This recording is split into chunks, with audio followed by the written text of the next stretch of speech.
एक बहुत प्रश्न मेरे मन को मथ रहा है लगभग लगभग 2 महीने से कुछ ज़्यादा। मुझे रातों में नींद नहीं आ रही। अरे राम।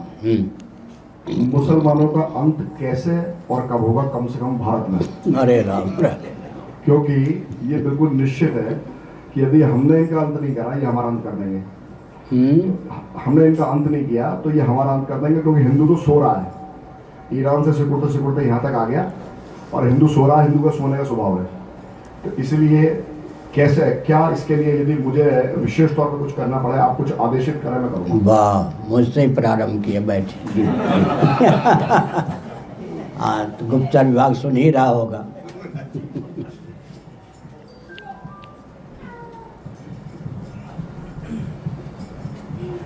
ऐसा है कि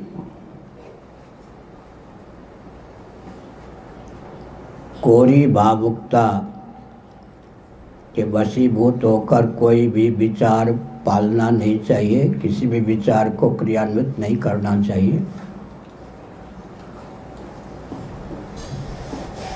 जिनके अंत की बात आप कहते हैं, उनके भविष्य वक्ताओं ने कहा था इतने वर्ष बाद इनका नाश हो जाएगा, लेकिन वो अवधि बीत गई और नाश नहीं हुआ। अब अगर आप किसी वर्ग विशेष के नाश की बात करते हैं तो आप तो बात ही कर सकेंगे। उनके पास लात भी है, सारी सामग्री है, शासन तंत्र उनके पास है। थोड़ा पश्चिम बंगाल की ओर ध्यान दीजिए। उत्तर प्रदेश, ये उत्तर प्रदेश है ना, जैसा शासन तंत्र रहा है, और बिहार में जैसा शासन तंत्र रहा है, एक एक प्रांत के मुख्यमंत्री की ओर दृष्टि दीजिए। शकल से वो लगते हैं हिंदू, नाम से लगते हिंदू, काम किसका वो करते हैं। जिनसे आप तंग हैं, भविष्य को लेकर सोचते हैं कि हमारी सत्ता ही ये बचने नहीं देंगे, वे किन किन के माध्यम से शासन कर रहे हैं, थोड़ा उस पर भी विचार कीजिए। क्योंकि भगवत गीता के 18वें अध्याय में आया है, अनुबंधम क्षयम हिंसा मनवेक्ष च पौरुषम। कोई भी कदम उठावे तो परिणाम क्या होगा, धनक्षय जनक्षय कितना होगा। कोरी भावुकता के वशीभूत होकर कोई कदम नहीं उठाना चाहिए। हमने एक संकेत किया।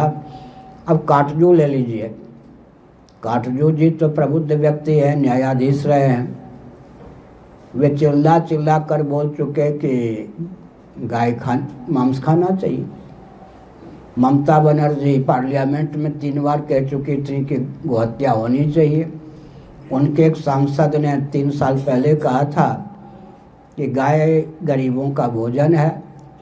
अब समझिए, मुसलमान ने नहीं कहा था। इसका मतलब अब तो गोहत्या के समर्थक मुसलमानों की अपेक्षा हिंदू अधिक हो गए। अच्छा, श्री राम जन्मभूमि में मंदिर मस्जिद दोनों बने, ये हिंदू चिल्ला चिल्ला कर कहते हैं, हिंदू बाबा चिल्ला चिल्ला कर कहते हैं, समझ गए। मुसलमान चिल्ला के नहीं कहते। तो आप, अच्छा दूसरी बात है, आपने कहा कि आप विश्व हिंदू परिषद के हैं। तो विश्व हिंदू परिषद तो आरएसएस की शाखा है। इंद्रेश जिससे आप परिचित हैं, जिनसे आप परहेज करते हैं, वे तो आरएसएस में भर्ती किए जा रहे हैं। तो आपको तो अपने घर से ही पहले मुंह की खानी पड़ेगी। समझ गए या नहीं? आप जो, अच्छा आप समर्थक हैं भाजपा के, बुरा मत मानो, लेकिन बिहार का अमुक अमुक अमुक नाम नहीं लूँगा, भाजपा में वही मुसलमान सज्जन बहुत ऊंचे पद पर लाए जाते हैं जिन्होंने ब्राह्मण की बेटी से शादी की है। वाजपेयी जी के समय से लेकर अब तक यह प्रथा है।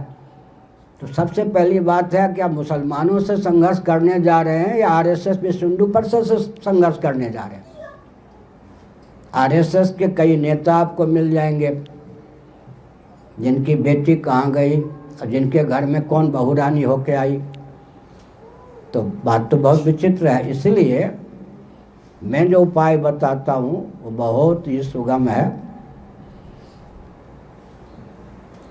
5 मुस्लिम घर की देवियों ने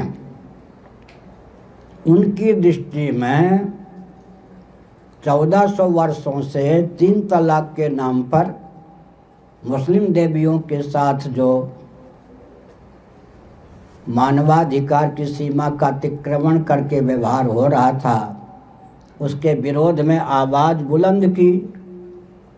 अगर हिंदू आवाज़ बुलंद करते तो रक्त की नदी बह जाती।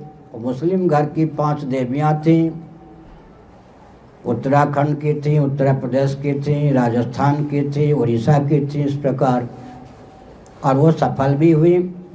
इसका अर्थ क्या निकला?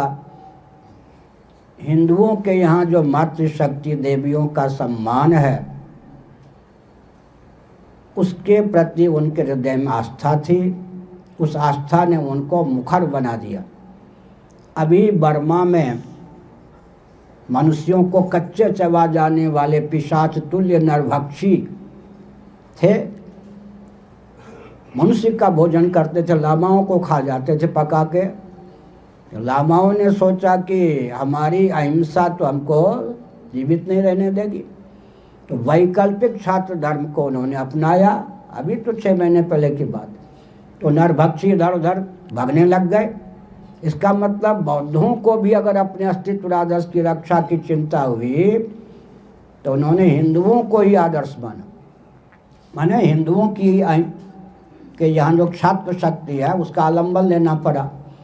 मुस्लिम देवियों को भी अगर अपने वर्ग में कोई क्रांति लानी हुई तो हिंदू महिलाओं को आदर्श माना, हिंदुओं को आदर्श माना।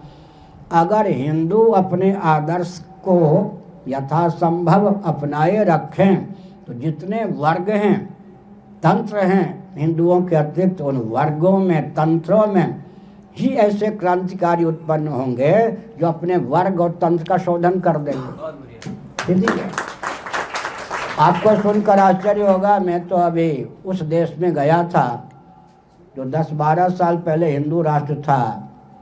अब 2 वाम दक्षिण पंथ के कम्युनिस्ट मिलकर शासन कर रहे, प्रचंड और शर्मा। पहले प्रचंड थे प्रधानमंत्री, अब 2 कम्युनिस्टों के दल मिलकर के शासन कर रहे। उनके शासनकाल में अभी 10 दिन में रह आया हूँ। मैंने प्रधानमंत्री जी की उपस्थिति में भरी सभा में कहा था, हमारी दुर्बलता आपका जीवन है। उस समय शब्दावली और थी, भाव यही था। इसका मतलब, इसका अर्थ क्या है? अगर हमने सनातन सिद्धांत को ठीक से समझकर उसको ठीक से क्रियान्वित किया होता तो विश्व में कम्युनिज्म आदमी की डाल ही नहीं गलती, कोई आवश्यकता ही नहीं थी। हमारी दुर्बलता के रूप में मुस्लिम तंत्र, क्रिश्चियन तंत्र, कम्युनिस्ट तंत्र है। हम अपनी उस दुर्बलता को दूर कर दें, ये दिखाई नहीं पड़ेगा।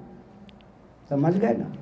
ये कुछ है नहीं, हमारी दुर्बलता इनके रूप में प्रकट हुई। जैसे इंद्र से कोई परिस्थितिवश प्रमाद बना, उस प्रमाद ने वृत्रासुर का रूप धारण किया या नहीं?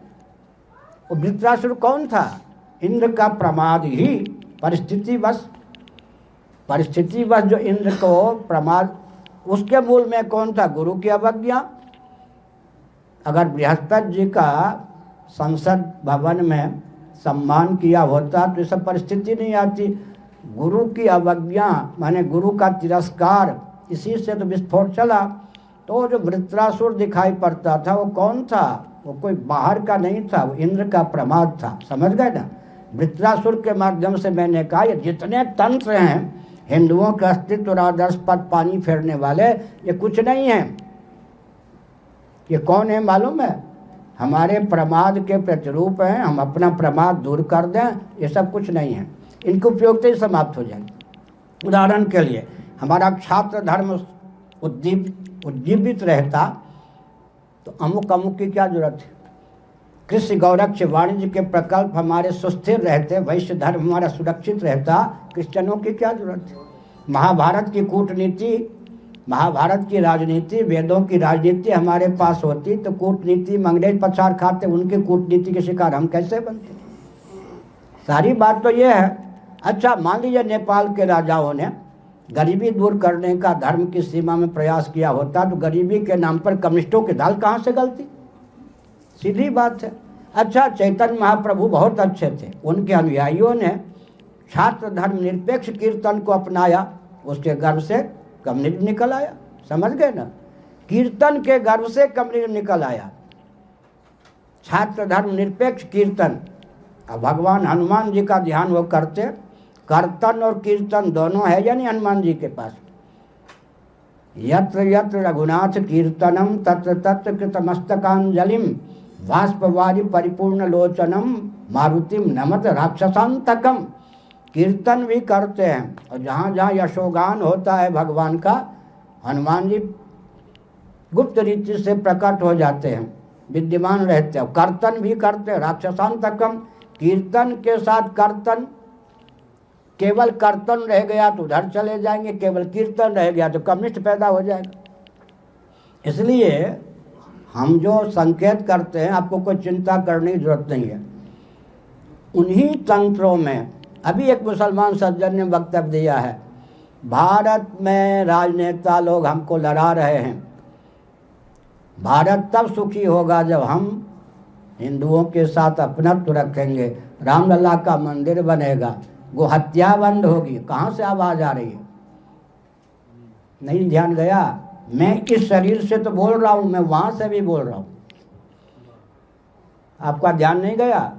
मैंने कहा कि मंदिर ही बनना चाहिए। 8 महीने पहले एक सपा के नेता मुसलमान ने कहा, मेरा नाम लिए बिना, 10 करोड़ रुपया रामलला का मंदिर बनने के लिए मैं दूंगा, मंदिर बनना चाहिए। मुसलमानों के कार सेवक वहाँ पहुँच गए, कार सेवक पहुँच गए ईंट लेकर।